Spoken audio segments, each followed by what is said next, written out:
So who is this e-bike for? Is it a good e-bike? So we are pretty anxious to take this new Nakto Santa Monica e-bike out for a test spin. Does it ride smoothly? Is it easy to ride? So you do have to start with a key or it will not work. So that's a good safety feature to help prevent theft. Keep the key in at all times if you want the bike to work. So we put the key in here and we turn it on, and it is a high step bike to get onto. So let's go riding. I like the comfortable position of the cafe handlebars. It is better on my back and I'm able to sit upright so you can see more of what's in front of you. This bike has cruise control. It's got a walking mode and a riding mode. In the riding mode, you hit the button and hold it down and it will maintain the riding speed that you are currently at. It has a 6-speed Shimano shifter, which is really easy to change between the gears. So you really don't use the shifter a lot on e-bikes. You use the pedal assist much more. So I can see why people like these e-bikes. It makes it more fun exploring your surroundings, and it makes going up a hill a breeze. Going up a hill. Hill, power level 5. And it does its job. See, it's not a problem going up this hill. It has a 500-watt rear motor, which seems to be fine when riding up and down hills. The ride quality was good. The bike is able to turn easily and stop and shift easily. It took us a couple of rides to get the bike at a comfortable power level for us. It does make biking a little more enjoyable. You don't have to break a sweat. It's very easy to ride. This bike has a throttle, and that means that you can travel at faster speeds. So this can make a good commuter bike. The e-bike comes with an all-terrain tires, and the treads are thicker and they have more grip, so it looks like it could be good for gravel. Comfort, the front suspension. If there's a big bump, I do feel it does come through on the vibration of the seat. So if you know that you're going on a bumpy ride, don't forget to turn on the suspension fork. It's not perfect, it depends how fast you go. The faster you go over bumps becomes more uncomfortable. Although going on dirt and gravel roads, the suspension held up and is still, in our opinion, is for lighter trails. On the lighter trails, it was a comfortable ride. The seat is a bench bike seat, so it is a little wider. This bike could be a really good bike for beginners. Even though it is marked as an all-terrain bike, I wouldn't treat it like a mountain bike. How easy is it to ride this e-bike without using the battery power? Riding this bike without any pedal assist is easy if you're on a flat surface. Here are some things to consider before buying this bike. This bike is made for people who are between 5'3" and 5'9". Yeah, I'm 5'2", and this bike fits me pretty well. Having this bar is a little difficult for shorter riders. It's a little more difficult to get off and on. I'm 5'5", and I have the seat set at a very low level, but I really think somebody who's much taller could actually ride this bike. I'm 5'11", and the bike works great for me. There is no tail light, but there is a headlight. The sound of the bell is a little loud for me.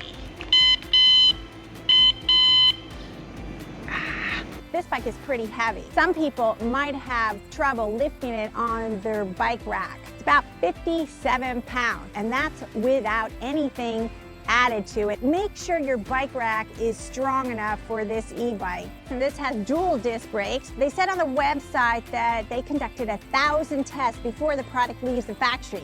Does this bike brake on a dime?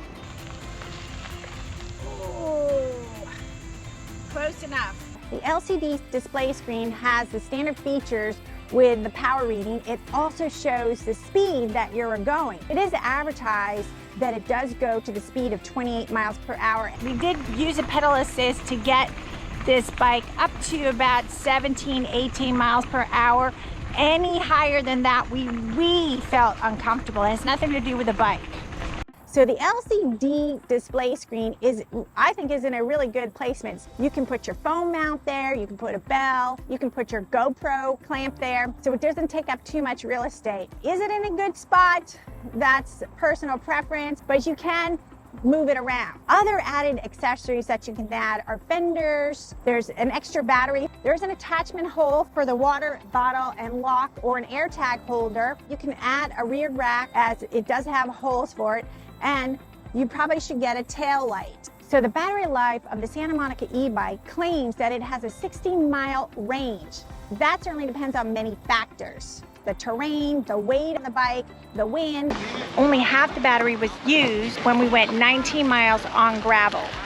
It takes about 4 to 5 hours to charge it if it's fully dead to a full charge. You can charge the bike with the battery on the bike, or you can take the battery off the bike and charge it wherever you want. Okay, the looks. It comes in 3 colors. White, silver, and black. I love the black because it reminds me of Batman. The battery is integrated and that gives it a sleeker look and it makes it more secure. And it doesn't really look like an e-bike. You can get away with that, I think. So I just rode this bike by a little girl and she said, "Daddy, Daddy, this is a huge bike." And he said, "It's an e-bike." So maybe it's quite obvious. So the weight limit of this e-bike is 400 pounds. That means people and stuff. So that's pretty good. So when you order the e-bike online, it comes very promptly in a gigantic box.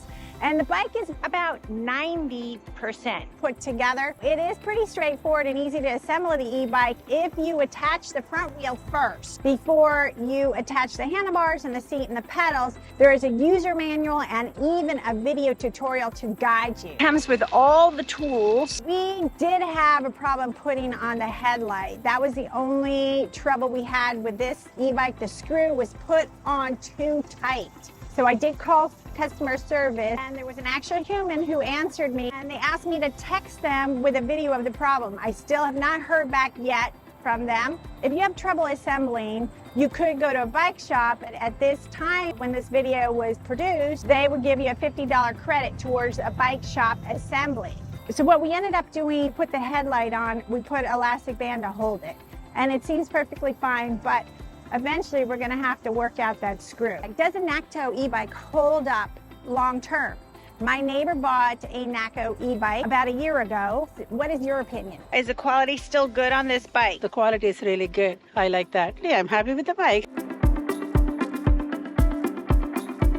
Did you see a big difference from your $2,400 bike compared to this Santa Monica e-bike? Not a huge difference. I think the pedal assist is a little smoother on the track. The Santa Monica is real nice. It's got a nice, powerful assist. Seems great. We thought that the Nakto Santa Monica e-bike has an affordable price. It's a comfortable ride and it really seems pretty sturdy. It is easy to assemble. It really was tough for us to find many things wrong with this bike. If you want to know more about this bike or you want to purchase, there's a link in the description below of this video. Keep an eye out for local e-bike incentives in your area. You could save some money. In some states and local cities, there may be an e-bike subsidy available. So, Hope to see you riding on a Santa Monica.